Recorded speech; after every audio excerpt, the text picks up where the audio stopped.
প্রথমত একশো বাড়ি তেল দিই, তেলের মধ্যে কলা ভাজি দিই নুডলস, তখন ওই নুডলসটা খাইতে অনেক মজা, শক্ত হয়।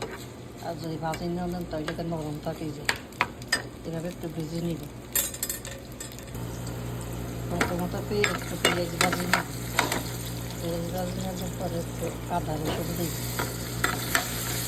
আদা রসুন দেওয়ার পরে চিকেন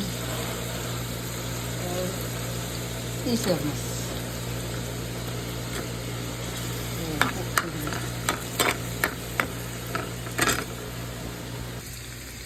আর সামান্য পরিমাণ লবণ, পরিমাণ মতো মরিচের গুঁড়া, আর সাথে একটু টমেটোর সস।